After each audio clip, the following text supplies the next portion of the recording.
welcome to another episode of Boosted Rolls, our Machine and Hearts podcast focused on EU meta, tournaments, and tactics.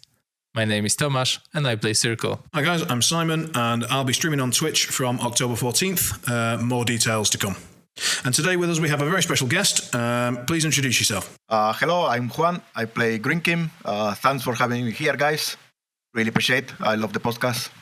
Oh, it's very much our pleasure. And the reason he's here, for anyone who's not caught the previous episodes, is because he recently won the WTC. With the help of some other guys, of course. And we've spoken to them recently. But hopefully we'll put all these episodes... Are we putting these episodes out all together, or are we doing them one by one, Tomasz? One by one. All right, cool. So I have no idea when this one will be coming out, but look forward to hearing more. All right. As always, we're going to start with the sort of segment of the history of the player. In this case, sort of, what is your history of War Machine? How long have you been playing? Did you attend the WTC last year, and was that with Norway or with a different country, or how's it been going? So tell us a little bit about your history. I started to play like War Machine in the second edition, like late. Maybe like the year before they changed it. Mm-hmm. I played in Spain before because I was working and living there. When I moved to Norway, it was pretty much a change. I was playing Kador at the moment. So I meet the guys on 2D6 Club, that is like the meta over here in Oslo and basically all Norway. And I get more competitive maybe 2-3 years ago. Okay. Like a bit before of BTC in Poland a year ago. So I switched to Grymkin when they get released. I think it was in Lockon or something like that for my first game with them. Okay, so quite a while ago. I played like quite a while ago. The thing is, like, I didn't get the time to play that much on the moment. Okay.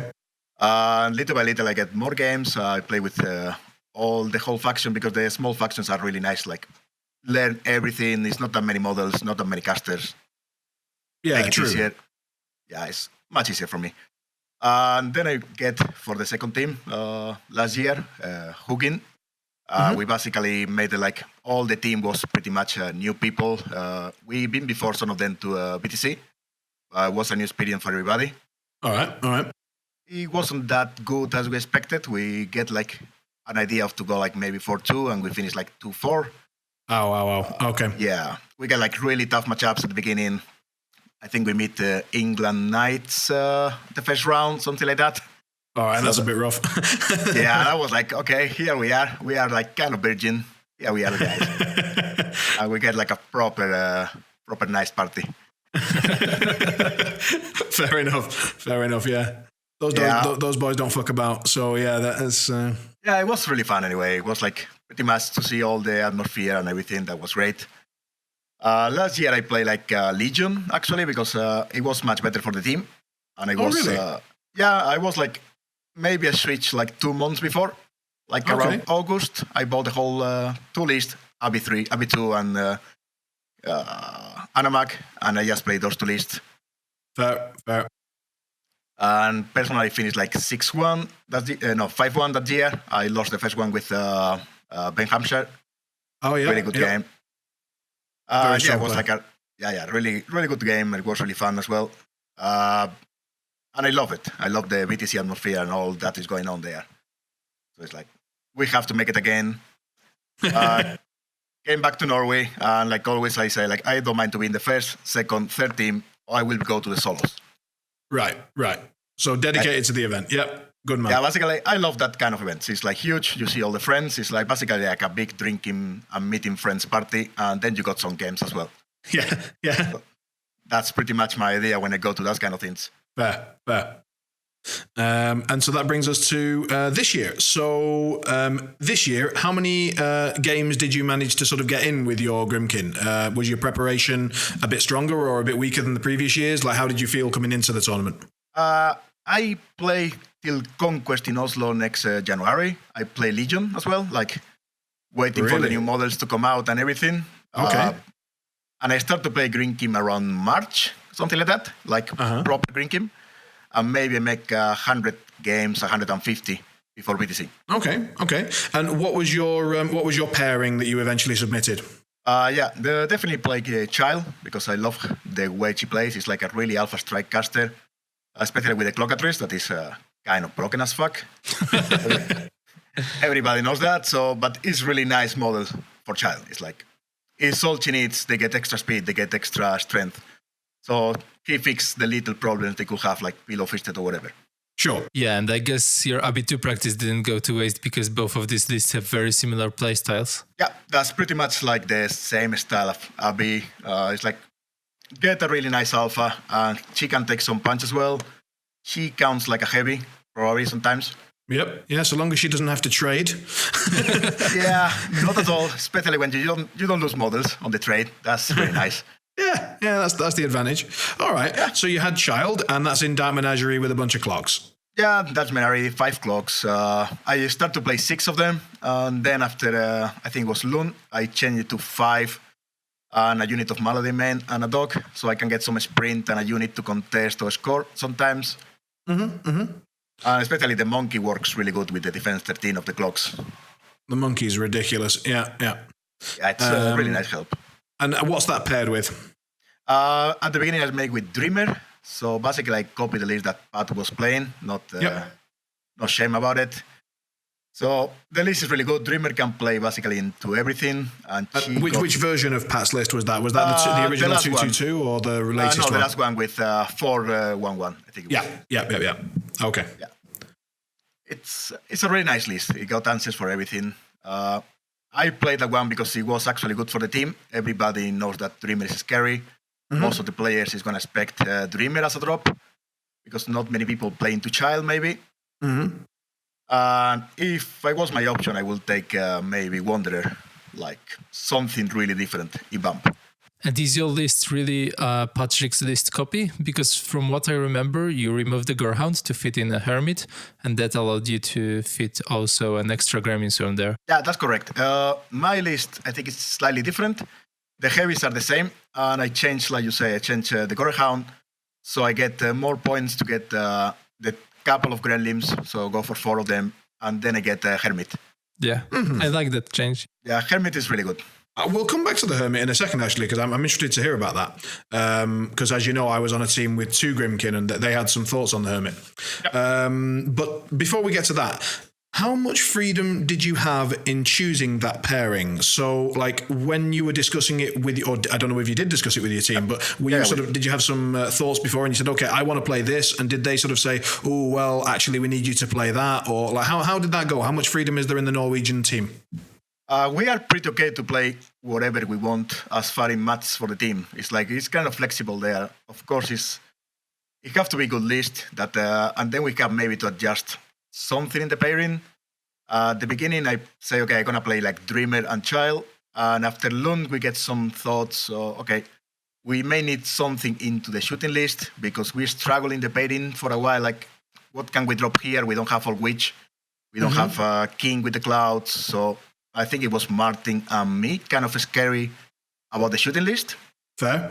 Yeah, Legion don't have a lot of good shooting answers. Yeah, and then it's like, okay, but if I play All Witch, we lose in Child, sorry. So for me, it was like, Child, I like it much more into Grymkin with Dot Alpha Strike than Dreamer sometimes. She does really rush a lot, and if we manage to get the tables, the shooting is not a problem, really. Okay. So you were sort of relying on the fact that you thought you might get quite a few mirror matches, so you wanted the Child for that. You thought you could use tables and terrain and maybe some dodges to avoid the shooting, and so therefore didn't need the Old Witch so much. That's correct. And finally it was like, okay, we got Abby on the team and we got Child. How that looks to the people, this is going to be like more scary to say, okay, here we got 2 Alpha Strike casters. They put this on the table. They're going to rush on you. Can you manage that? It worked fine. It's like we're actually pretty happy with the pairing like a month before. Okay, so you wanted to sort of ask more questions than provide answers to everything. You wanted to sort of say, right, this is what we've got. You need to deal with it. Yeah, that's pretty much. Right. Okay. And how did you regret not taking a bump list at all? Like, what were your reasons for that? Did you just not have enough time to practice bump, or did you feel that it was genuinely better to have 2 DM lists? I regretted at some point to don't play like Wanderer or maybe King. In some of the matchups, not really the ones I get. Actually, it was like whatever I will get, I will drop exactly the same. Maybe in the mirror, I will go for bump as well. But I didn't have enough time to play it either.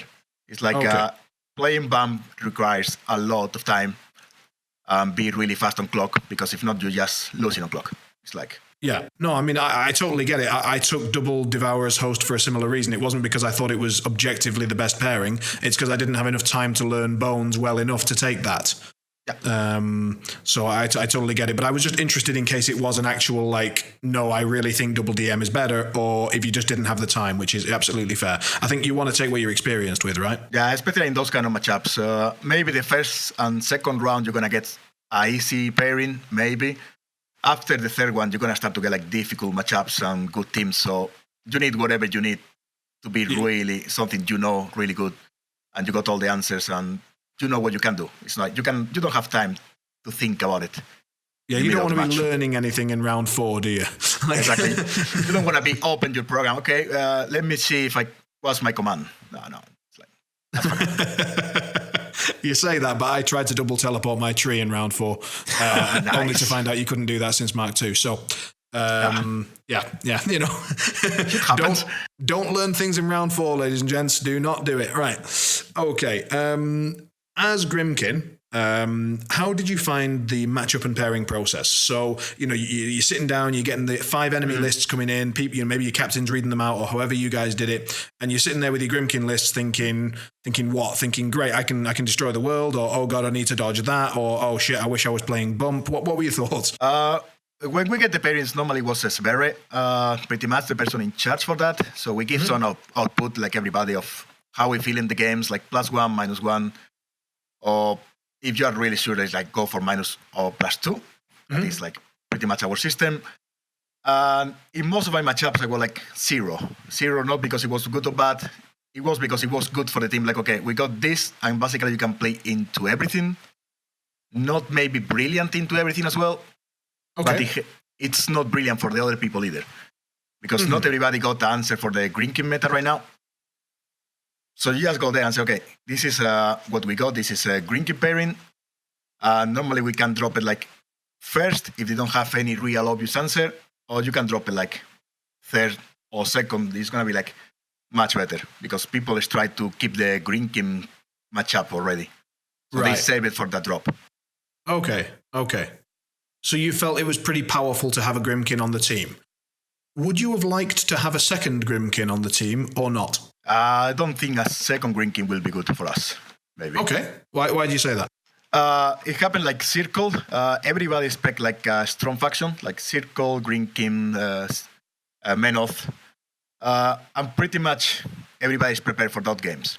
So everybody got some kind of list that can deal with Iona, Baldur, Dreamer, Harvey. Everybody's prepared for something of that. So everybody learned how to play into that. Everybody's ready for those kind of games. Sure. If you got something like Legion, like we did this year with Martin, it's something that people is not expecting, especially in a strong team. It's like, okay, those people are bringing Legion. I didn't hear that much about Legion this year. The only thing that was mainly being said about Legion this year was me saying how shit it was. Yeah, that's pretty much. Yeah. How wrong I was. Yeah, you guys had a really nice balance there with 3 people playing like strong meta lists and 2 players bringing something off meta. I mean, Christian brought Protectorate, which is very meta, but the caster choice was very off meta. Yeah, exactly. Yeah, I don't think people were sitting down a month in advance and saying, let's figure out how we deal with Abby 2 and Serenia, because, you know. Exactly. It's like people don't expect it. And the problem is, you don't know a caster, you don't know what you expect. It's like... Yeah. Well, yeah, at that point, you're sort of learning in round 4, aren't you? If you suddenly meet Sirenia in round 4, you're learning, probably. Yeah. Which is not where you want to be. All right. No, definitely not. Cool. And what was your like role in the team? So I mean, like personally, you know, you've usually got like I know you mentioned that you've got Sverre, who's like you're the leader of the team, the captain, and that. What's your role? Are you the Joker or the I don't know, the preparation guy, or what's your role? Last time I was like kind of all purpose. I got into all the matchups, like wherever we need something to avoid. And it was good for the team because maybe Legion list was a bit more difficult into many of the other matchups. Okay, yep. I was okay to play into basically most of the things there. Okay. So I was able to be like kind of a shield to take people out sometimes. Right. If they've got something difficult, well, we can always put Grymkin into it, and then that protects our other lists. Exactly. All right, cool. Wonderful. Have I got any more questions here? I had some stuff written down. No, I think that's it. Anything from you, Tomasz, or should we get into the round by rounds? You wanted to talk about the travel a little bit and the prep, no? I mean, we wanted to talk about Hermit. You said you... Hermit, yes. Right. God bless you. Well done. So Hermit, you took out a Gorehound in order to fit in the Hermit and getting a Gremlin Swarm for it, so not bad.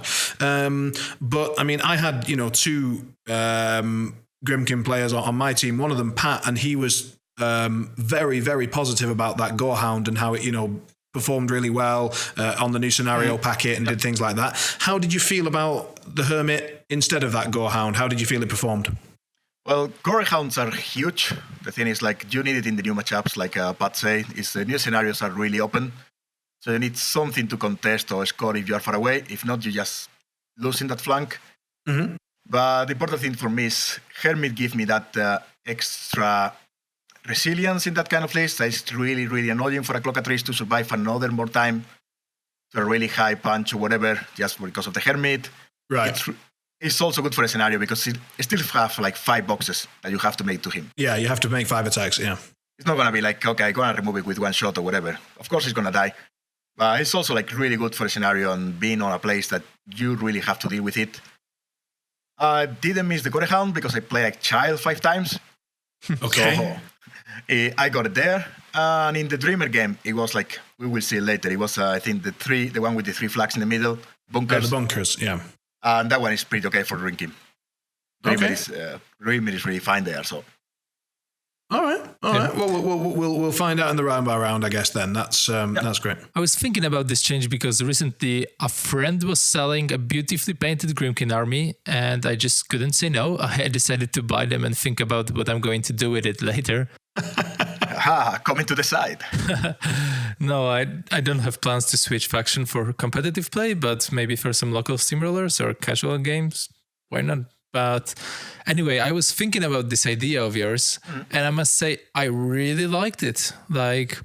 Yes, Gorehound is very good on those new white scenarios, but you have Gorehound and Malady Man in your child list, so you would probably drop child on those new white scenarios anyway. Exactly. And you're more likely to drop Dreamer on those scenarios like Invasion or Bunkers where things are closer together or there are a lot of flags, so you can cover everything with the Death Knell.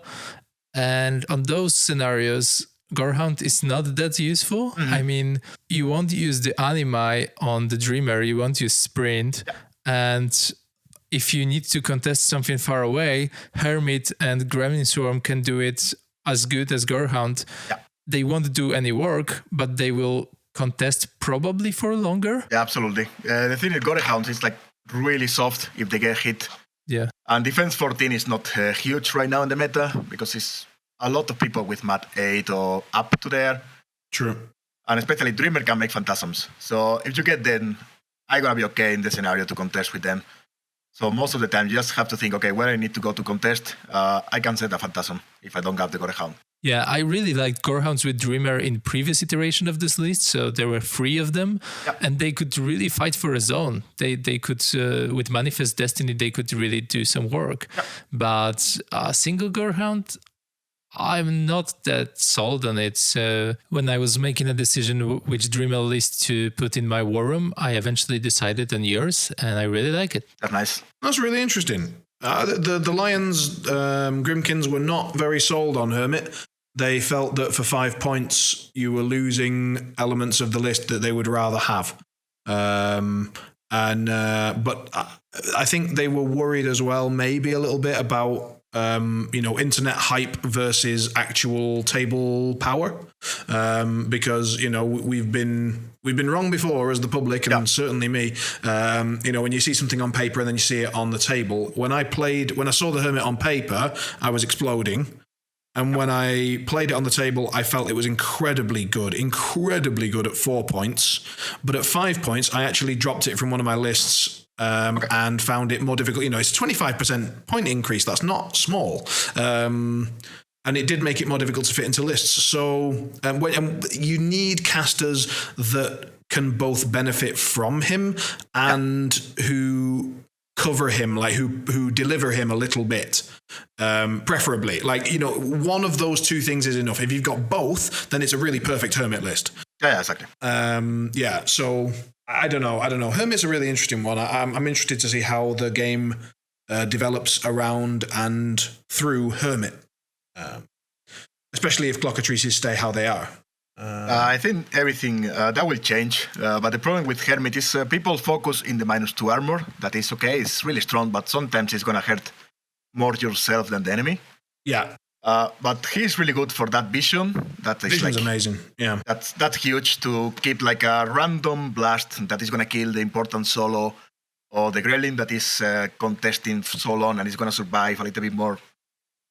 That telemetry, it's huge as well for Child because he doesn't really gonna burst that Force Hammer. Or Dreamer using Abyssal Gate, she goes really tight on Fury always. So yeah, he's pretty good. Yeah. No, I'm really excited to see how he affects different lists in the future, because I know for a fact that, for example, I was playing Wormwood and I had really mixed feelings on him because he's amazing with Wormwood. Wormwood can deliver him and benefits really a lot from him with telemetry and -2 armor and all that stuff. And also being able to use the vision to keep Cassius alive. But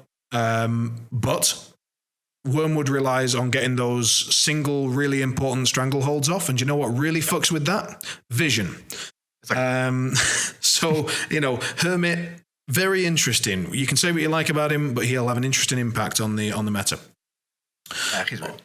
All right, so on to your sort of just the day or two leading up to the event itself.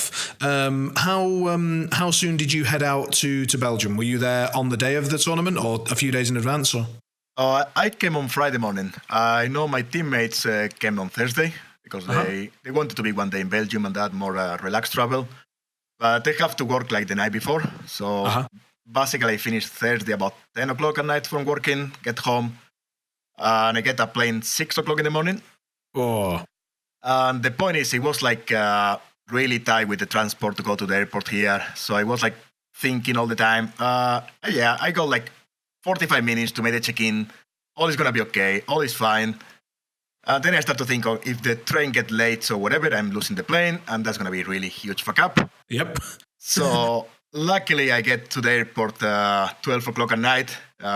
The trains were delayed because it was kind of a joke or problem or something in the trains. They have to stop some trains. And I sleep like a couple of hours in the airport. Really nice. Yep, always really comfortable, that. Yeah, it's awesome to sleep in airport, like in those really hard stuff. Get to Belgium 6 o'clock in the morning, run to the train, then run to the connection to going to the tournament. And I met the guys basically in the hotel already. Okay. So you had a very different. They had the very relaxed, chill, you know, and then you had the panic. Yeah, I get like a really rushing up and down. Okay, I'm okay now. Where is the fucking train? I missed the first one because it was like 3 minutes to change from one train to another. So I was like, okay, where I am. You're sitting there with your models thinking, do I run with this bag? That's pretty much it. It's like, is it worth it? Probably not. Like, what am I doing? Playing toys, traveling so much. And how many practice games did you manage to get in? I get straight, no sleeping basically, and I play like 3 games only. We play one game with you guys, the English team.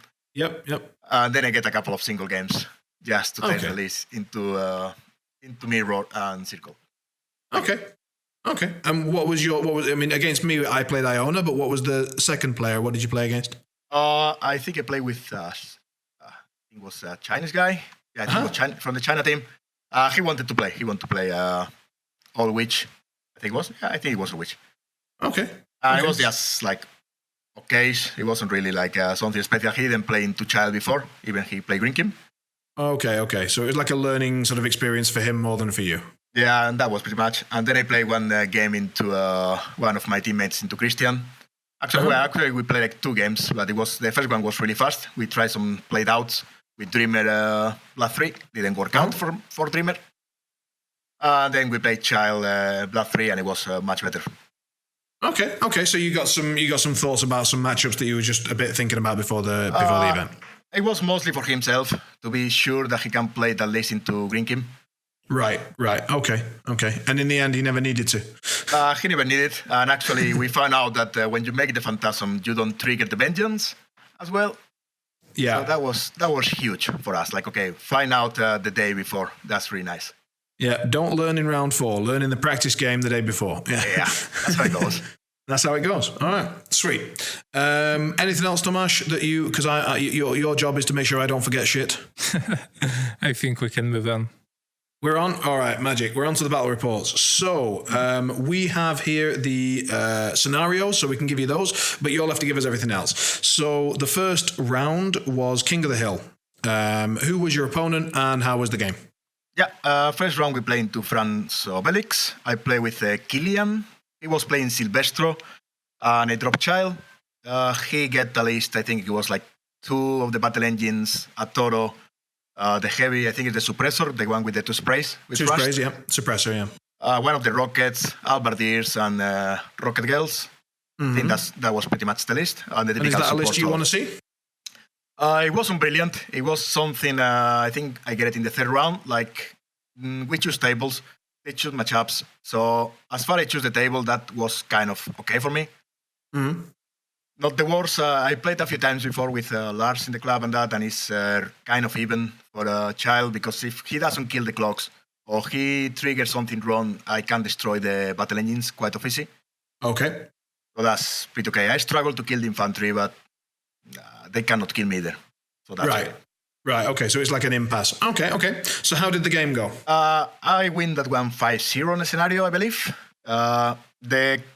He start the game, he make the typical moves of super fuel, put the spells up and run everything forward. I get a nice forest in the middle, touching the flag. So I just ask, okay, you got explosive up? No, I don't have explosive. Okay, that's nice. I run all my stuff up, keep child really close, and I put the Gremlins in the front of the battle engine. Mm-hmm. And he said, okay, I'm going to put explosive here. I ruin it. And with that, I remove ruin and ammunition in the Toro. Yep. So he have to keep the spell, and after a keeping or whatever, he was a keeping the other 2. So he was out of fury to put again Explosivo. Right, because he'd spent to upkeep both, and then he tried to cast Explosivo, and with the combination, he was too low. Okay. Exactly. He didn't want to spend the last one, so he couldn't kill those Gremlins in front of the battle engine. So do those Gremlins do damage to battle engines the same way they do to Jacks, or not? Yeah, exactly. 3 plus 23. So gotcha. The lucky thing is he didn't expect the Arcanas. He played into Grymkin before, he told me, but not a lot of experience. And that is key in those kind of matchups. And I get in my second turn, I get a really nice alpha, taking down one of the battle engines and the ammunition Toro. Just force hammer, knock down, and charging him with a clock. Mm-hmm. Trigger with a free strike, tantrum, and just basically destroy the heavies. Right, okay. And after that, it was like, he tried to kill some stuff, didn't kill anything, basically, or nearly anything at all. Then I get a nice sacrifice, healing like all the clocks. Aye. So that was like huge. And then I killed all the battle engine and the objective. I was like, okay, it's like 5-0. But it was okay. He didn't expect the Arcanas, didn't play a lot into Grymkin, like you say. So, yeah. Okay. So clean game. Yeah, really clean game. Really good guys. Nice. Yeah, how did you find it? So, I haven't actually played against the French team in either of the years that I've been there. Were they taking it very, very seriously, or were they more of a sort of laughing, joking team? What was your feeling of the atmosphere? I think they were pretty prepared for the WTC. I think there was no joke. I think France Obelix is the second team, and it was really prepared for that. The lists were good, the players were good. We just get nice matchups and everything ran smooth. So Fair. It was pretty cool. But the guys were really nice to play with. Yeah, and how did your team do? We finished last round 5-0. 5-0. All right. Nice. All yeah, right. It was really good for start of the day. Strong start, yeah. Yeah, it's good to come out shooting. All right, so then we get on to bunkers, and you mentioned that Dreamer is incredibly good on bunkers. Did you end up dropping Dreamer in this one? Yeah, exactly. I played through Finland Sibelius. I think it was Thomas, the name. And he dropped Scabellus 1. And he believed after the matchup, we talked about it, and he thought that was a really good drop into Grymkin. Scavarus 1 with what? He was running Deathjack, Ayakos with Caribis, I think it's called. Charybdis, yeah. Yeah. Then a unit of the ambush thralls. And what else? He was also running the cutthroats for the typical... Crow's cutthroats? Yeah. For the telekinesis backstab stuff? Exactly, all the combo. He was running as well Ronai, the minion crocodile. Oh, yeah, wrong guy and Snapjaw. Yeah, that was the only weird thing I saw on the list. Okay, he got defense 13, so stack cross is not that great. Yeah. But I mean, and how did you feel about it? Like, did you before you actually saw it on the table? How did you feel about the list? Were you thinking this might be a dark horse list that might do something, or were you thinking this list is a bit crap? No, I haven't actually played to Scavarus maybe ever, or maybe 1 or 2 games long time ago, so I didn't even know what he did. Okay. And I just said it was better. Like, okay, I have no idea of this matchup, so put whatever you want. I think it's okay for Dreamer, but I have no idea what he can do. And the guy looks pretty confident when he was looking the list and everything. So I was, okay, just drop me here. And I just basically learned the game as far as it was going on. I put Dreamer up, and I make the typical kind of a slow game that Dreamy likes. Okay. He ran up it was kind of weird because he ran up all the Mercs unit really close to my clocks, like 13, 14 inches, like sprays already in the first turn. So I kill like 2-3 guys. I get the little phantasm to get mark the target and kill more of them with the sprays. I set up everything pretty okay. And he tried to kill the cage trigger with backstab and all that. So I say, okay, I'm armor 21. I don't know the power on crows. Are they dreadful? They're like Paul 10. I think they pray as well. So Paul 12 is dice of 9. Even with 3 dices, it's not gonna really kill the cage trigger. No. So yeah, he tried to go for that. Didn't kill it. And when he goes for the TK, do you not just vortex it? I use Ruin first one. I use Vortex second one, and I need it because I wanted to run out of Fury or Focus to make the debuffs. So he could only make one of them and couldn't get any other more models. Okay. So that was pretty much the thing. So yeah, he died. He did all of that. That's fine for me. He's not gonna kill it in this shooting round. And I just managed to get like a lot of the mercs, and then we started trading. He sent Deathjack in, and he sent Carabis. And it was fine. It's like he couldn't kill a clock with the little heavy. And Deathjack, he killed the cage trigger, that it was a bit fucked up already. Okay. Then, yeah, he was in like the breakpoint. He thought Skin and Mons was unable to kill both of the heavies, basically. Right, but it definitely is. Yeah, especially 3 corpses and Manifest Destiny and Hermit. Yeah, there's very little that Cage Rage, the Skin and Moans under those conditions can't kill. Like, yeah, and you could add Cariana on top of it, right? Yeah, and I get Cariana. So he got Paul 23. Skin and Moans with Manifest Destiny.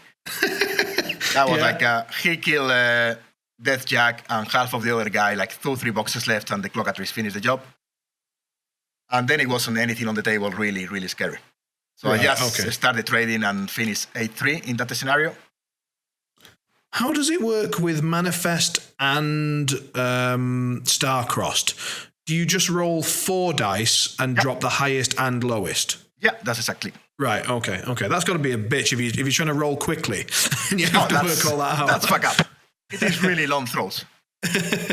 Somehow he didn't put I think he put a stack cross at the end of the game because he played the guy really, really back in the table. Okay. And I was able to paralyze him with a spray, targeting another thing and kill it. So even a stack cross or whatever, both were defense 5. Right, so no good. Yeah, it was like... we finally talked about it, and he thought it was a good matchup, but then he thought it wasn't really a good matchup at all. Okay. So, he made the mistake of learning in round 2. Yeah, pretty much.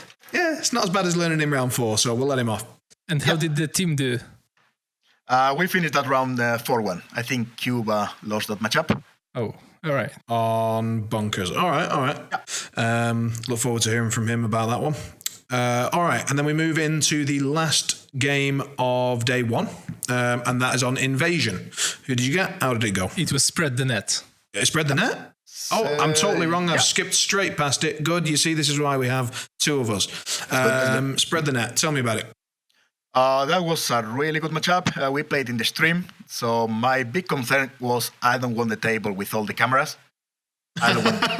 Why is that? I don't want those big bottoms and those to count the things and everything. It's like I don't mind to play in the stream, but I don't really want to play with the microphone and all the things. I get just stress, and it's gonna cost me time probably. Fair enough. That's a legitimate concern. I mean, I'm also not a huge fan of that. So yeah. That's. I mean, probably it's okay. It will get me nervous for sure. And who played it in the end? Who played the stream game? No, I think it was Cuba played the game. Cuba got it. All right. So who did you get?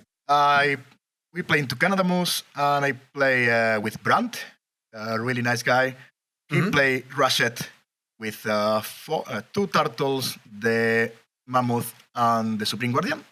Okay, so 4 huge bases. Yeah, and then the typical, two of the rivers, those little artilleries, and the typical solos like Pain Givers and... The Dildo Cannon crew.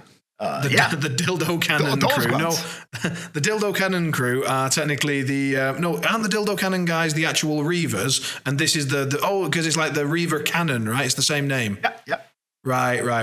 Dildo Cannon. Got it. I'm with you. Guys. Okay. And what did you drop into that? Dreamer? No, I have to drop Child. Dreamer is so slow, so he can't repo out and keep me shooting all the game. Okay. And Child is really, really able to deal with those battle engines. It's not great. It's a matchup that I thought was probably -1 because I played before, and it's like kind of tough for them to kill some battle engines and that. It sounds like you should just get shot to pieces. Yeah, that's pretty much what you're gonna get. It's like not really good potential into shooting. The feet give them another extra round of shooting, and the clocks die pretty easy with the Animantrax. That's kind of what I thought. Yeah, it doesn't sound great. So how did it go? But it spread the net, right? So scenario is nice out. Exactly. The scenario is really good for Child because it's bad for him. We get a nice house in the middle of the table, basically protecting. It was a forest and a nice house protecting one of my sons. When I choose the side, I choose to go second. He was kind of surprised for that, I think. I was able to send like Gremlin after Gremlin to contest the Thorn or score my flag. And I get the Gorehound to contest the Zone as well. And it's kind of, if you're going to kill the Gorehound, you have to go with one of the turtles. And that's a waste. Okay. Yeah, sure. You'll take that trade all day, yeah. Exactly. It's like, okay, you're going to kill it, but you have to use your turtle to kill one of them, so I can't deal with the other guys. I managed to like run out everything. Somehow I put one clock with this core really close to the house, so he couldn't get comfortable with Rushet close enough to fit on everybody. Because if he get too close, he couldn't spell anything. He killed like the typical make the arc node, kill some solos, put some sprays. He fit on me and start to damage a lot one clockatrice. I get lucky with the jumps. And I was able to jump twice and get into the shield guard. And after the shield guard, he get safe as well. No more shots. Get into the forest. No line of sight. He keeps shooting. And one random shot, I shield guarded with the mammoth, and he killed the Krabbit. So I sacrificed. Yeah. So that was really nice. Then I was able to get like, because he wasn't really in the center of the table, I was able to charge one of the clockatrices on the feet, out of the feet. Right, okay, nice. So yeah, I put a couple of Gremlins on the turtle and one clockatrice with POW 18. So that was enough to kill it. Okay. Did you have any issues with Castigate? Or does it bother Child at all? I guess not so much, right? Not really, because I play Child kind of back. If he want to use Castigate, he have to get within the house, and then he get within the score. That is wailing, so it's not spells. Right. So okay. of course he could make it, but if he make it and get close to the house, I can walk 2 clockatrices up the house and kill him. Fair. Okay, sorry, carry on. It's okay. Then he started trading, and he managed to kill clean my Gremlin in the zone, score. I was scoring like 2 every turn. He couldn't score his flag because it was all my stuff there. And the Supreme Guardian get within the animus of the clock, so really sad with that speed. And I think we finished. Can he, if you're within 6 to get the time lock, his speed goes down to 3? He can charm me. He can charm me for sure. But can he walk and hit you? He can walk and hit because he's reach 3. Yeah, so he can. Is he speed 5? So he goes down to 3. So he's like walking threat 7, charging threat 10. Walking threat 6. 6? Oh, he's down to 3. Yeah. 6 and 9. Right. Okay. 6 and 9. Okay. No, I think he's 5 and. Is he 5 base? I think he's 5 base. Yeah, he's 5 base. Yeah, he's 5 base. Yeah, so he's 5 base, so he goes down 2, right? It's -2 speed. The thing is, since I was kind of in a point, he couldn't charge because it was the flag on the middle, so he couldn't land on the flag. And for him, it was, okay, I'm going to charge, I'm going to hit the clock, and he's going to jump, and then I'm going to get 3 clocks on the face. Yeah, that sounds like most Grymkin games. Exactly. So it's like, there's no way he could get in a nice position to kill the clock after jumping. Right. Because of all the shield guards and the hermit as well and everything, it was like going to be huge. Mm-hmm. So basically, we finished 6-1 the game, I think. He missed a spray on the Grymkin scoring my flag in the last turn. That was like pretty bad roll. And after that bad roll, it's like, okay, I'm just going to kill your remaining turtle, those dildo units, and then Spring Guardian, just for the scoring points, probably. Right. What do you think his worst mistake was in that round? What do you like? Was it a positioning error or a targeting error? What was his worst mistake? In that scenario, I think it was the list. He should play. I think the list was Morgul with Immortals. Something like that. It was definitely an infantry spam.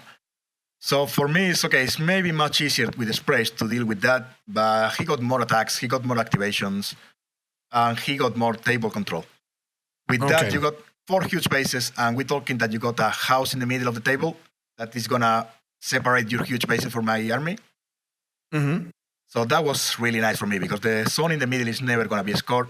My zone is really difficult that you're going to contest ever. And your zone is really difficult that I cannot contest it. Right. Okay. So Exalted might have been the better drop there. Yeah, I think so.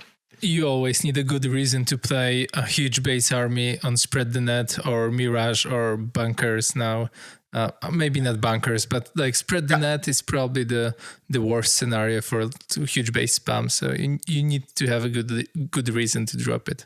Although, I mean, like, theoretically, in my head, yeah, like Child and Dreamer, especially Child, like just blast them off the table seems like a reasonable approach, you know? So I can see why he might have thought it was okay, but it didn't work out that way. I think it's a really good list, but the problem was the terrain. Yeah, basically what you and Tomasz were saying. Like, I can just, if you ignore that for a second and you just literally sit there and you go, look at my list, look at his list. Maybe you're a bit stressed. You don't necessarily, you know, oh God, it's Norway. Like, you're a well-known team. You know, so it could have been any of these factors. And can you remember from that game any big mistake that you made? What do you think? What should the biggest thing you could learn from that game from your side? I think that game went pretty smooth for me. It's like. I probably didn't keep properly one of the spells. Like I messed up with put it back up or whatever. But I thought doing something at the end. I was like, okay, it's not really a reason to do it. But the game was pretty much okay because I get all in my favor. So you finish day 1, and how did it go for your team? We finished that one 3-2. It was really, really tight. The last game was Cuba in the top table, and it was like really close on time. Everybody was really, really stressed, but it was really nice. So you went 5-0, 4-1, 3-2. Did you not see a very dangerous pattern emerging? Oh, yeah, I was shitting myself already. So you get to the end of day 1, you're 3-0, and you're probably feeling, as all the 3-0 teams were, top of the world. How did you celebrate? We were pretty good. It's like we start drinking and everything. We get kind of relaxed. I mean, when I went to WTC, I was talking with the guys. I'm happy with 5-1 on top 10. I'm really happy with that. It's like, because I know my level, I know the people that is playing there, and even my team is really good players. Everybody plays a lot and is really good players out there. Yeah. So I was fine with that. 3-0 at the end of the day, winning all my games and everything. We were like really on fire. That's like really, really happy about it. That's a very good start. If you want to get 5-1, 3-0 is a mighty good way to get going. Yeah. Perfect. All right, so we come into day 2 and we hit Invasion this time. I've got it right, I think. And who was your opponent and how did it go? Yeah, we played Italy Mario. I played Daniel. or Daniele. Yeah, Daniele Diaspro. He's the Italian master. Very good player. Is he really? The Italian master from this year, is he? Yeah. Cool. He played all Witch 3. I dropped Child. I put that matchup like bad for me because he got all the Nayslayers. So he's going to give you the clocks. And the clocks is, okay, they're really good. But the trick is, if you give use a clock, he's practically useless. Because they got mat 6, or 14. If they cannot boost to hit or boost to damage, they're pretty bad. If they don't have a spirit and you knock them down, they don't do anything. So yeah, some plays around of them. Of course, they're still really good. He get all the tools to that. He get 4 clocks in the list to throw. He get grievous wounds, like 2 units of Nayslayers. He got magical weapons, an ambush for the Gremlins. And the scenario was one of the worst from my list. Okay. Why'd you say that? I can stay on the middle of the table, so I can basically score in the middle, but I struggle to contest or score the zones on the side. I'm gonna be you okay. can't just sort of like bunker up in the middle of your, like on the edge of your rectangle zone and just like have a gremlin swarm on your side and then make them trade down there? Like, does that not work? The problem is he got ambush. He got the crows, and they got magical weapons, so my gremlins are gonna die. So yeah, I can contest the zone, but finally the Nayslayers are just gonna destroy me in the zone. Even if I make like a little bunker, I'm still gonna be armor 9 on the armor piercing and all the grievous wounds. So that's not great.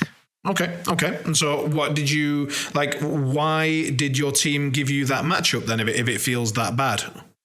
It feels bad for like most of them. We couldn't get retribution into a witch because of windstorm. Yeah, and then I think Menoth is not that good actually either there. It's not bad for Blood 3, but we didn't want to put that because he get an easier matchup than that one. So it was basically like, okay, who is going to get the worst drop is going to be Grymkin. We said, okay, let's go for the mirror. All right, so you said your role in the team was the shield and you did it. So, right, all right. So how did it go? That game I lost it. I lost 2-2 in the turn 7 by destruction points. Ooh. Something like 25 points down or something like that. It was really grindy game, and I make a big mistake. I get overconfident with the alpha I was going to get. Like I was going to, because I set up the things to make the clocks not jump, maybe 3 of them or 2 of them. Okay. With the objective and my gremlins, and then I just miss most of the attacks. I think like maybe I hit out of 20 attacks, maybe 5 or 4 attacks. I was greedy. I didn't want to boost. Like, okay, it's a 7. I'm going to miss some of them. And I just like, okay, he goes, miss, a miss. I couldn't kill much. And then it was basically a really, really grindy game for both of us. I think he killed like 2 clocks and that's it. And I killed a few solos. Like I killed a solo maybe or that little bit. It was like really, really grindy game. The good thing, it was like the middle of the game, it was like really stressful, both of us with the time and the matchup, because it's like really, really bad rolls and you get kind of pissed at the moment. One of the guys came and said, okay, we are 3-0, we won already. I said, okay, calm down. Everything's fine. Chill out. And I said, okay, let's go for it. Yes, let's finish the game. Fuck it. Nice. So you sort of, I imagine if they'd come up to you and said, it's 2-2, man, it's all on you. Like, then it will be a really bad moment. It will be like shit. Yeah, I had one of those during the tournament, and it does not feel great. Like, no. Although you do get that hit of adrenaline, like that little rush. I don't know. The matchup with Cuba, the round before, it was something like that. Like, it's all up to you. And the thing I did, okay, I said to Martin, okay, I'm going to the bar. I'm going to get a beer. I cannot be here. I don't want to be like, first thing, I don't want to be around to stress them. Second thing, I'm shitting myself watching the game. It's like you're there and you look at the clock, you look at the time, what they're doing. And of course, from outside, the game looks much easier. You are relaxed, watching the game, you know what to do. All is good. It's not like when you are playing it. Exactly. It's like he's not moving the things, he's not doing the obvious things, and you're like, fuck. Fuck. You really want to just shout at him, contest the flag. Yeah, it's like, where's the fucking clock? Look the time. Fair enough. All right, so you had a bit of a nail biter personally, but your team seemed to stroll through the rounds, so you were able to come out. And did you finish 4-1 or 3-2 for that round? We finished 3-2 that one. All right. So another tight game. We keep tight. And how did you find the Italian team? Were they again were things getting a bit serious at that point because it was sort of quarterfinal tension, or were you just having a good time? No, it was a really good time. It was fine games and the people are so friendly. But it was, of course, like really, really tough games. Fair. It's nothing like it was like problems with them, but it was like really tough. And at that level, when you play like 3-0 in the tournament and meeting big teams, Italy won, you expect that kind of games. So you're not going to concede like a backup or you're going to concede anything at all. It's rough and it's how it works. Yeah. All right. Fair enough. So if you forgive me, I'm just going to take a quick drink. 1 sec. Perfect. And we move into the semi-finals then. So that is on Anarchy. And when you were going into the semi-finals, was there a team that you particularly wanted to see, didn't want to see, or were you happy to take on anyone at that point? I think at that point it was England. I think it was Pat team. Wow, your team? No, right? It wasn't our team. We got knocked out in the round 4. Okay, it was it was 2 Polands and Wales, right? Yeah, that's right. No. Personally, I was thinking on Wales. Like No. It was 2 Polands, Germany, and you guys. Oh, was it Germany, not Wales? Okay. Yeah. Then actually, exactly. The round before I was thinking in kind of easiest one. No, this round I was like, okay, whatever it is, it's going to be bad. Yeah, in the previous round, in the quarterfinals, you had basically those teams, so the 2 Polish plus Germany. Yeah. Then you also had England Lions, Wales, and Italy, and one other. Was it England Knights? Were they still in at that point? I think they were. I think so. Yeah, I think it might have been both England teams. Yeah, they lost to Germany. Okay. So yeah, you had some tough teams in the pool. All right. So who did you hit, and how was the game? We get into Poland South, and I play with Thomas actually. Good guy. Is he? We can talk about it after. Yeah, sure. We'll do it off stream. Yeah. Yeah. You can tell me the real story. Yeah, he dropped Kruger and I dropped Child. A scenario is like I think is the worst for me. Because it's Anarchy that is really, really spread. And I cannot really play the scenario game there. How do you like that matchup in general? I don't like it at all. It's like, it's okay for infantry armies. But for like beast bricks and heavies and stuff like that is kind of bad. Because you cannot have your caster confident in some of the places. Because you cannot be with your heavies in both sides.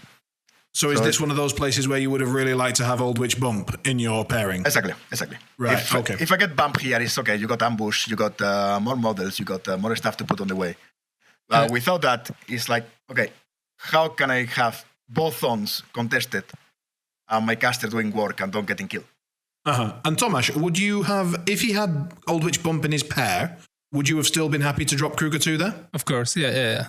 I've played that matchup many times, and it's probably a bit better than Dark Menagerie, but I don't know. Like, it depends on the terrain scenario and stuff like that. But generally, you still feel all right with Kruger? Yeah, I generally feel all right with Kruger. I'm curious, did you shield your team because you're not confident in this matchup? So why did you took it? The thing is, basically, it was one of the worst matchups for us. Like, Menoth was okay into them.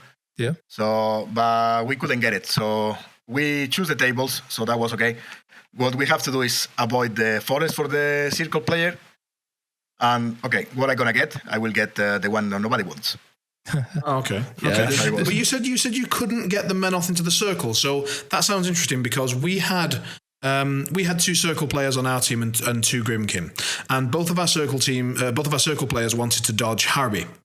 But we worked out early on that so long as we put out our circle players early, whatever they put into our circle player, so Harby plus something, we could pick the something and then just slam double Grymkin into the Harby player, and the Harby is then fucked. Could you not do something similar with double Menoth and put out, whatever you want, wait for the circle list that you don't like to come out, and then slam double Menoth into it? Somehow it could happen, but the thing is, like, they choose the matchup, so Oh, it gets a bit harder. I'll chat with Sfera about it. I'll ask him about it because... Yeah, the thing is that we are thinking about this possibility that they can lock me into double Manoth, and because of that, we kept me to the very end. And in case they would like to keep the Manoth to the very end, it would cost them a lot of other matchups. So I think that was the good move to do. This matchup was taken to the final two. Yeah, it was the final one. Right, I see. Okay, that makes more sense to me. Right. All right, so how did the game go? How did it progress? I lost it on a scenario. Not death clock, but I was losing as well on a scenario. It was like really tight. I tried to make a weird move and I switch all my army to one side. Because if I stay, like I say, if I stay in the middle, he's going to just push me out. He's going to keep taking me out and contesting everywhere. Mm-hmm. Then he's going to score and contest. I'm not going to be able to do anything at all. So I moved everything to one side, tried to get ready of the flank there. I managed to kill one of the little shrimps. Oh yeah, the wild words. Yeah, so I was able to get Tantrum and be safe from the other one that have to go to kill the Gorehound in the corner. Mm. And I just give some Gremlins and the Gorehound slowly in the other zone and the flag. So okay, I'm going to lose them, but it's going to give me a little bit of life. And I'm going to protect my flag, try to get a score in my zone. All right, and since we've got your opponent here, how did you feel about that, Tomasz? When he made that move, were you thinking, oh, nice move? Or were you thinking, oh, great, now I get an advantage? Like, how was your thinking about that? I think it was the first thing I said after the game, that I really liked this maneuver. I did not like the table at all because there was nowhere I could hide. There was no forest, no building, nothing. It was just open table with a lot of difficult terrain. So I couldn't drag anything because it would stop my pushes or make it shorter. So then I was thinking, like, how do I play this game? And I was like, yeah, there are two circles on the side, and I could put sentry stone on each of them and just score them and kind of block the middle to slow the game down so I can outscore the Grymkin player. And then Juan moves everything very aggressively towards the right side. And I'm like, all right, I'm not prepared for that, especially that was the side when I have my well. So I was thinking that it's going to be my stronger side, and if I want to switch sides, if we're going to maneuver, I'm going to maneuver towards this side, but I needed to actually go to the other side. Right. So you not only did you switch side on him, Juan, you also switched side into his stronger side. I mean, I've got to give you some bollocks for that. That's good. Yeah, I mean, you don't expect that somebody's going to go to that place. Especially he moved kind of balanced to my side, and I just went to the other. So you just went with the cojones approach, straight down. Pretty much. All right, but apparently this didn't work out for you. So how did it go wrong? I couldn't score my son because I didn't manage to kill the center stones. It was like always out of my threat, so I have to send one clock to kill it, and it wasn't really worth it to lose it. Then the bad point for me, at some point I missed one of the one that teleport, those shifting stones. Shifting stones. It was hiding behind my cage trigger, I think it was. So when I moved it, it was contesting. I didn't have any model to kill it. Well, like, okay, that one is there. I didn't see it. Fuck it. That was pretty kind of big. But my main problem was the time play. I didn't have enough time to do everything to kill the stuff. So I have to go for a caster kill. I mean, if I get 2 minutes more just to kill Kruger, I will be able to kill it. Yeah, for maybe. Sure. Okay. And like you said that it wasn't worth sending a clockatrice to kill the sentry stone. I once ran an entire unit of Chosen twice, 14 inches, just to chase that fucker down and kill it the following turn. And I still hold to this day that was the right play. So, do you not think it was worth sending the clockatrice? The problem is Child have to be more up on the table to be on control of the clock. And the clock was basically behind or on the side of the well as well. Yeah. And that's going to cost me one of my heavies. And I don't have those many heavies to deal with all DTK and Kruger and all the stuff. I think Kruger doesn't want to get a lot of models on his face. He can deal a lot of damage and do a lot of things as far as not many models. If you give it too much at the same time, he kind of struggled. Yeah. Right, so you're trying to overload him a bit. Yeah. Okay. Well, I mean, you took a bad matchup. You got some terrain that might help you out. You had a good plan shifting to a side. You surprised him by going to his stronger side, and you got onto his caster eventually, just not quite with enough time. So it sounds like you almost squeaked it out, but didn't get there in the end. I mean, it was okay. I was playing Thomas, so I expect I was going to lose. It's like when I play Pat sometimes. It's like something is going to happen. You just don't know what it is yet. Yeah, exactly. It's like, okay, that's going to happen. Let's see. Let's just enjoy and see the game. I know the feeling. All right, Yeah. But how did your team do? We finished that one 4-1. So All right. It was quite okay for us. We get nice matchups apart from me, and everything ran smooth. That's got to be a confidence boost in the semi-finals. Like that's an amazing feeling. And did you finish your semi-final first? So did you not know who your opponent was going to be, or was yours the second one to finish and you already knew who you were going to face? No, I think we finished first. No, I think we finished second. I actually don't remember. I think we finished second. So you finished, and then you already kind of found out immediately who your opponent was going to be. All right. And who was your opponent, and how did it go in the finals? Yeah, we get Poland Centrum. I get Karol. I think, Karol. He played All Witch in Bump as well. Yep. And it was pretty much the same way. We went to choose the tables. We lost that role, and they gave us the tables. I think. Yeah, it was something like that. And can I presume that you always wanted to choose tables? Yeah, absolutely. I think it's especially with our list, Abby and a child, we like to choose the tables because it's huge. If I get enough terrain like Legion, we can play into most of the things. Okay, but you mentioned, for example, that Legion was sometimes a little bit difficult to pair into some stuff and that you had some shooting difficulties and this, that, and the other. So wouldn't choosing matchups be useful in that case? Not really, because we maybe choose the matchups, but they're going to choose the tables. So for me, it's I didn't say, okay, I'm okay into that matchup, very good or very bad, before the game. I say, okay, I'm a 0, I'm -1 maybe, -0+1. And when I get the matchup, okay, you're going to play this. I check the tables and it was like, okay, now I think I got a +1 instead of a 0 because the table is much easier for me. Right. Okay. So you took terrain heavily into consideration. Fair enough. Yeah. So you ended up against Karol. It's a Grymkin mirror. It's that sort of matchup that you're not a big fan of. Can I presume that you were, taking your role as a shield seriously and just taking that matchup away from the team? Yeah, actually, in this one we dropped first Grymkin. I think it was the first time. Okay. They kind of, I get the sensation. It's maybe not that, right? But I think they struggle to find a pairing for that. Because they take quite a lot of time, and it was kind of a lot of talking there. Okay. They maybe surprised them a bit. Yeah, exactly. I think they give me something like, okay, the worst, the thing that we can maybe deal with that is All Witch 3. And they gave me that. But this time the scenario was like much better. Recon 2 is really good for a child or any brick. And he chose to go first. I get second. I like to go second with Grymkin, especially with child or Dreamer. Mm-hmm. And it was actually, I was expecting a really tough game. Like, okay, guys, this is like before. It's going to be tough. It's going to be like all the mirrors, maybe, really dicey. It's going to be all about whoever gets more lucky. And it was actually kind of easy matchup for me. I get nice rolls. And I managed to get, like, in the second turn, I think bottom of 2, I get a risk. I say, okay, I'm going to kill his objective. It's only the Grave Ghoul scoring and contesting one flag. I can kill it as well with a spray. If not, I can throw him a Cask Imp. And in my song, it's like 2 Nail Slayers playing dead that I cannot spray, but I can target something in the back. So that's fine as well. And I managed to make a 4-0 in bottom of 2. All right. So all these, like you had a plan where it's like, it's okay if some of this doesn't work because as long as most of it works, I'm going to score well. Exactly. But in your case, actually, all of it worked and you ended up taking a massive lead. Exactly. I mean, I need 2 clocks, maybe 3, 2 clocks and a Force Hammer to kill a Grave Ghoul. In case something of them will miss, I got those 3 attacks to kill a Grave Ghoul. That was easy.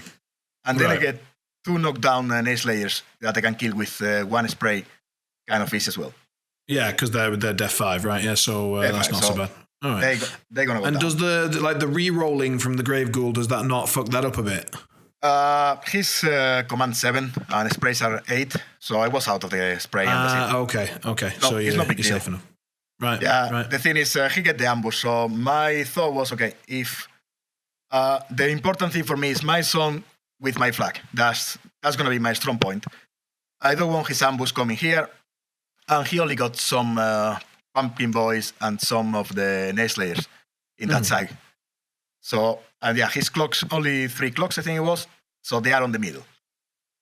I'm going to send the dog with abuse and discord to get really close to the Nayslayer leader, so he cannot do the order of Grievous and charge in his turn.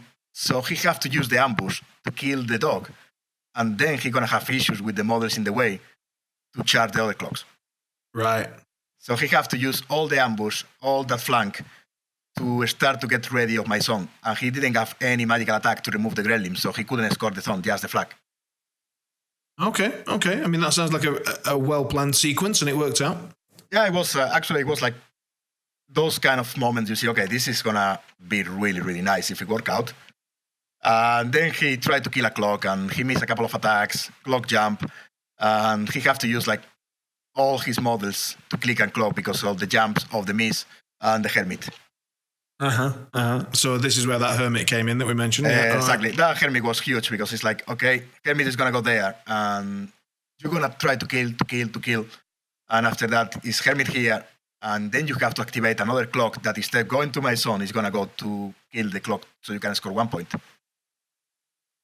And then I managed. Yeah, then he scored 1 point for 1, and then I just have to kill like maybe 10 models in my thumb and my flag with 4 clocks. Okay. It was like something like that. He has to score 2 points and go 6-1. Just some cleanup. And do you think it was possible for him to go like 4-2, give himself a chance, or was it really not possible with the puzzle that you'd laid out for him? It was basically impossible because it was 1 Gremlin in his turn, and the only magical attacks was the spray from the clocks, and it was the crows. So the ambush have to kill the dog, so he can't use the Nayslayers, and the clocks have to throw or spray my clocks. And was there nothing else that could kill that dog? No, nothing. Interesting. Because the way the clock was, none of the pumpkin boys, those dread rods, they couldn't get to him. The Nayslayers, they cannot charge him, so no spear attack, so they're not going to hit. So that was pretty much it. Like, okay, you cannot really get in this side of the table. Right. Fair. All right. Nice. And so that sounds like a fairly quick, that's probably a round 3 win? That was, bottom of 3. It was. So at that point, had any of the other games finished? Did you know any of the other results? Yeah, it was kind of funny because I think in my top of 2, he was playing his tune, and I was hearing Martin and say, okay, Abby is going to fit. And I was, what the fuck is going on? It's turn 2 or turn 3 maybe in that table, and Abby's going to fit already, and he's saying he's going to do a caster kill. Okay. So I was, okay, even he's going to get a really, really nice game, or he's going to lose, and that's desperate. Yeah. It worked out that he get a really nice assassination. I don't remember, but maybe 90, 80, like something like really, really good. If he puts Golab on someone under every 2 feet, it's pretty good, yeah. He basically put the goal up on the face and they charge and kill everything. Yeah. So he came to me, how is it going? I won. I was like, fuck, that's really good. I'm 4-0. Everything looks good.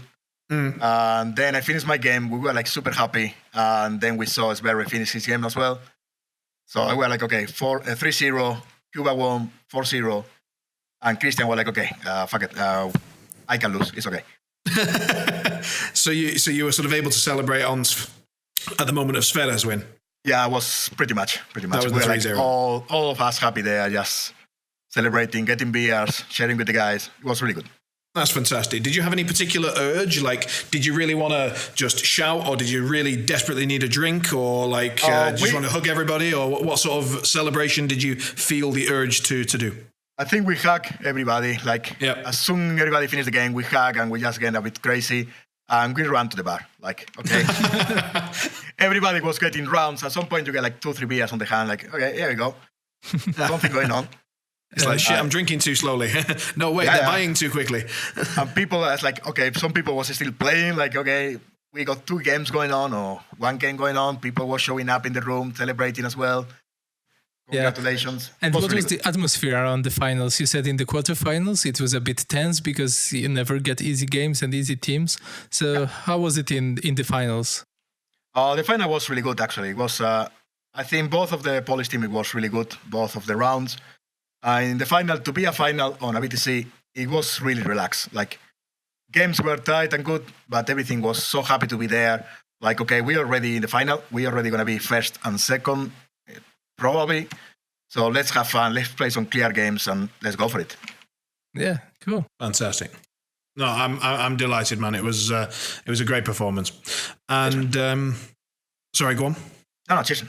Yeah. What are your plans for next year? Are you sticking with Grymkin? Are you staying in the game? Are you attending WTC? Normally, what I like Norway, to do is or are you going back to Spain? Or what are the plans? No, I'm living in Norway already, so I'm not planning to move back to Spain anytime soon. Okay. Family here already, so most likely retiring here. Perfect. My plan, normally I play like a faction a year, something like that. And especially since Grymkin is like a really small faction, it's pretty much all the games, they're not the same, but if you play a lot of games, it's easy to get bored of them. Sure. So thinking about a switch? I love the models of Infernals, so actually in the same BTC I get Infernal box from one friend from the Spanish shop, and then I got the rest of the faction here. I just painting right now at the moment. And hopefully starting to play Infernal like in a couple of weeks that everything is painted. Oh, fantastic. We've just heard that Mark from one of the UK teams from England Knights just won the UK Masters with Infernals, just one listing Zataroth. Yeah, it was pretty impressive. I think they are really good. It's not like, I don't think they are any broken at all, but they look really fun to play. I play a few games and they're really fun. Well, we're really looking forward to the interview with him, sort of see how that played out. All right, so I've got any last questions from you, Tomasz? I've got one more before we finish, but have you got anything you want to ask or say? Not really. Go on. You all right? Yeah. Okay. So, we need to nerf the clockatrice. Yep. What's the best way to do it?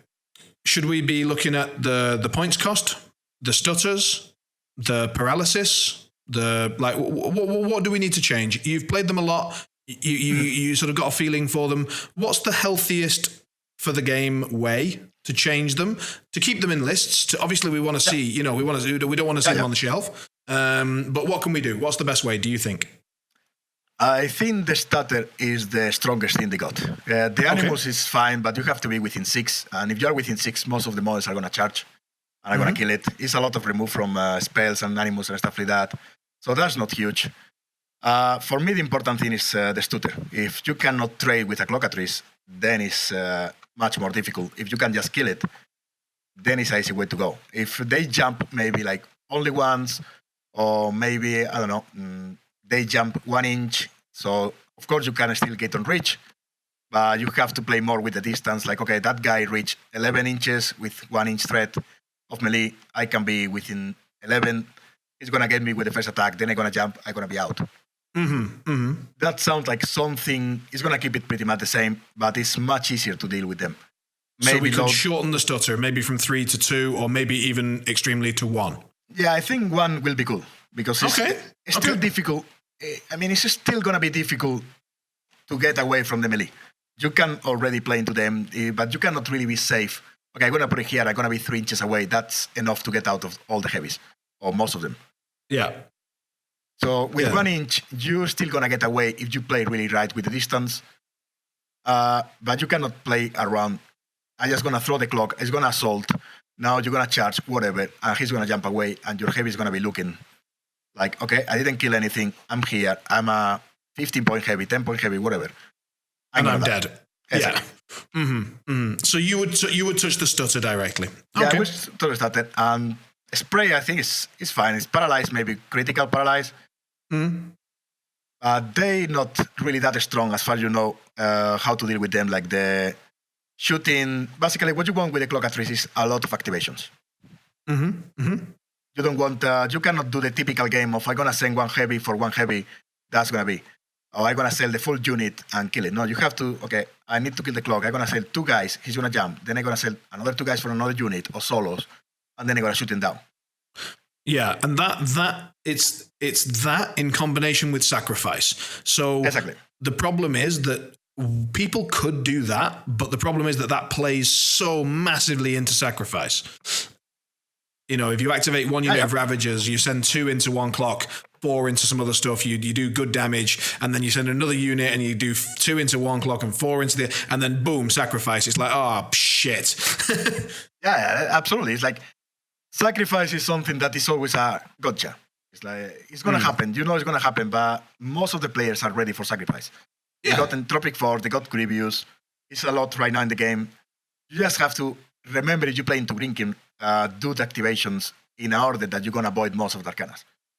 Yeah, but the problem is that clockatrices kind of force you out of that. Like, what we'd like to do is send in one heavy for a heavy, and then we'd like to send in one unit for a heavy. But as we just discussed, we physically can't do that. Yeah, so it's kind of a really good synergy within the faction, as it were. Maybe an accidental one. I guess they didn't play test that very well. What would you do, Tomasz? I would do Mend instead of D3 regeneration. So Mend is just in control phase, you heal 1 point. So if it stutters twice, it actually cannot bring both aspects to play. So this is one thing I would do. And another is probably -1 defense, because I feel like 13 is already pretty high, especially they can stutter into melee if you want to shoot them. And like Grymkins have already a 13 defense heavy, so I think like defense 12 heavy would be just nice variation to their roster. Interesting. I'd drop their armor. Yeah, I wouldn't drop their defense. I'd drop their armor.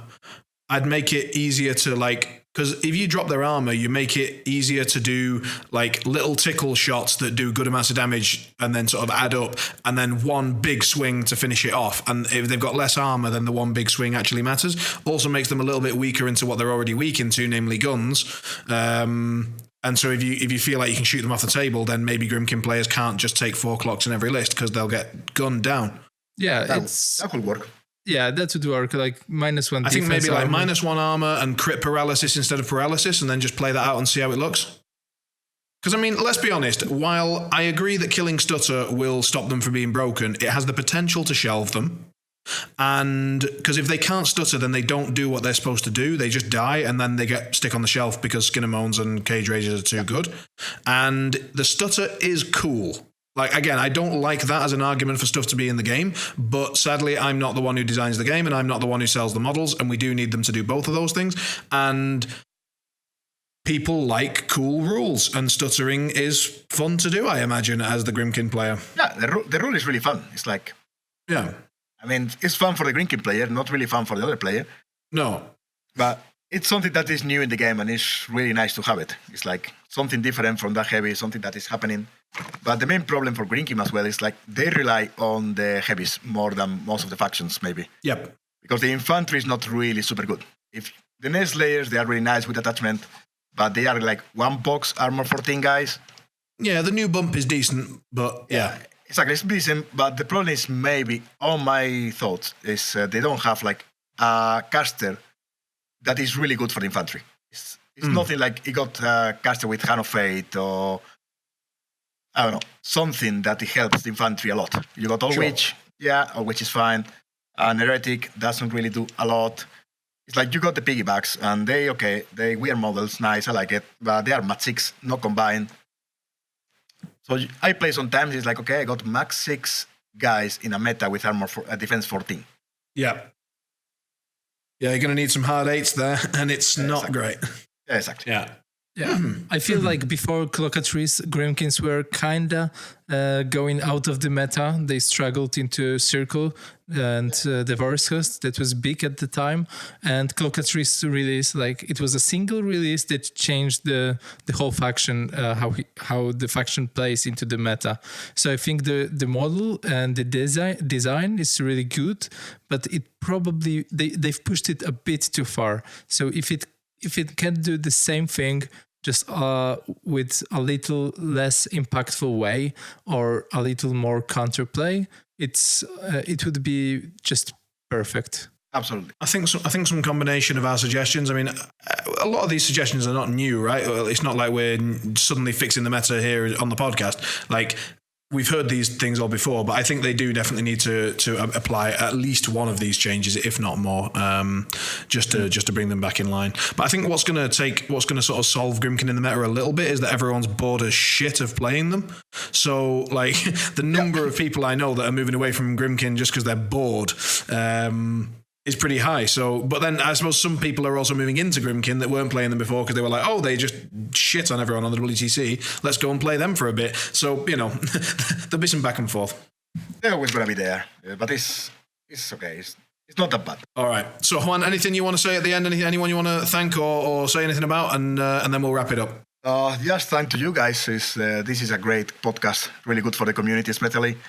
And it's really nice to hear it. So it's nice to be here. Oh, that's very kind. Thank you for saying. Thank you. Tomasz does a lot of work doing all the editing. So I always tell everyone they need to thank him specifically because I just sit here and chat. No, it's like you said before. There's a reason there are two of us here. All right. Well, it's been an absolute pleasure. Thanks so much for coming on. And I look forward to hearing from your teammates as well and from you in the future if you win some stuff with Infernals. Yeah, brilliant. Thanks to you guys. Yeah, thanks Juan for coming to the show and thanks everyone for listening. Bye. Take care.